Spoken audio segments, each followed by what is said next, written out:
So this plane right now that I'm flying is inspired by the F-86, and it's very stable at high, whatchamacallit, it's very neutrally flying at high speeds, just above Mach 1, like I'm doing right now, which is why I'm trusting it to fly this low to the ground at this high of a speed. And I'm flying it from the cockpit though, because to fly it from not in the cockpit would probably not work very well. Well, I suppose I could probably still do a pretty good job, but that was pretty close. I didn't see exactly how close on the radar altitude, but that's the other reason is I was doing it on here. I mean, yeah, you can have the ground altitude readout on the main area too, but there's just something nice about flying very high speed, very close to the ground in the cockpit like this. Of course, I lost quite a bit of speed maneuvering there. And yeah, you can see the extended, oh shit, I hit a wing. Now, if I had an abort ejection, like if I had the abort action triggered to ejecting the pilot, I would have at that point, and he might have survived, but he probably still would have died. That is the danger with low altitude flight, of course, especially at high speed. With my replicas, I normally name them like KF whatever it is, or like, you know, so if it was a B2, it'd be KB2, or if it was an F-15, it's a KF-15. In this case, I just named it the K-86 because this is a replica based on someone else's replica rather than based off of the source vehicle itself. So I didn't want to risk confusing myself by doing that. And the rear tank isn't fully fueled in order to maintain the proper center of mass to center of lift ratio on this design. And I wonder if I put oxidizer in this tank to offset the weight of the additional liquid fuel, would the additional liquid fuel offset the difference in range caused by having a heavier weight plane overall? And of course, I will make a version of this with drop tanks, partially because I always do, but also partially because, if I remember correctly, yeah, I just went over and looked at the source image that I based this off of. The source image that I was basing this off of has a couple of drop tanks on it. I'm gonna go look at an actual F-86 pretty soon too, but I'm quite happy keeping this variation based on the user's craft rather than on the real thing. I'm gonna go ahead and put this into chase cam, and looks like our center vector, yeah, that's about right. So I'm gonna go ahead and, oops, yeah, I'm gonna turn those off, get my mouse out of the way, although I'm not sure if it's capturing or not. And I'm flying this with keyboard and mouse, by the way, not a joystick, so it is a little bit harder to maneuver carefully. But this is actually so enjoyable to fly like this that I'm thinking I'm going to go ahead and get my joystick plugged in and set it up again for use with KSP, because I haven't done that in a very long time, and it can be quite fun. And this plane definitely deserves it with how fun it is to fly it like this. Go ahead and do a quick little turn there. And of course, if I had a better engine on here, it would perform even better because I could do high G maneuvers and maintain the speed better. But obviously I can't do that right now. But it's still quite a bit of fun to fly. I was definitely going to hit the ground there. I overreacted slightly there, but I was definitely going to hit the ground if I didn't react somewhat. So that's why I pulled up a little sharper than strictly necessary. Ooh. The roll control is taking a little difficulty getting used to because it is, well, it's extremely responsive, but also, whoa, if you pull the roll, if you deflect the roll to full deflection to spin, it takes a while to come back to normal response. There's a, you know, slight lag in the ability to deflect those ailerons, which is true of real ones too. I don't know how fast they are on fighters. I know on, you know, passenger craft, they're, I don't know the speed on the passenger craft either, but I imagine they're, you know, quite a bit slower than on fighter craft.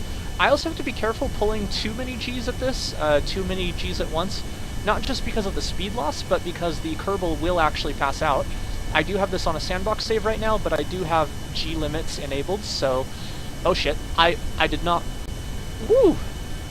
There's a case of where the roll responding a lot quicker than I expected and not coming off of rolling as quickly as I expected really could have nearly killed me. And I'm honestly surprised I managed to come out of that without dying, because that was pretty damn close. I remember quite a while back there was a mod that allows you to put VR in Kerbal Space Realms. You can be using a Vive and fly from the cockpit in KSP. I want to see if that mod still exists and if it's been updated, because I think it'd be pretty cool to try. And I do have a Vive. I am looking to get it set up again. It's been a long time since I've had it set up, but I feel like I really should set it up again. Mostly because I want to play VTOL VR.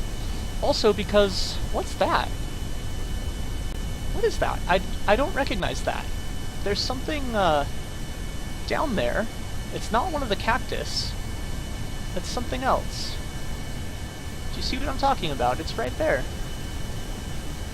I don't recognize what that is. I'm gonna pull up, hopefully. Oh dear. I don't know what speed we're going at, and I don't know what the thrust-to-weight ratio on this thing is. Okay, good. We're good. We're good. And what I'm gonna do is I'm gonna pull over. I'm gonna go over the top here. And, oh yeah, the camera's gonna fuck with me good time. I'm actually gonna throttle down to about a third, because we are dropping quite a bit. Actually, no, I do want it to be about a third. I'm going to pull out of this dive, hopefully quickly enough. And I do want to get a good look at that as I come by it. It's just like a pink plant. Oh, it's a crystal! It's a pink crystal! Huh! That must be one of those things you can scan to get science, like... That's interesting. Oh! Holy shit! I didn't know this was here!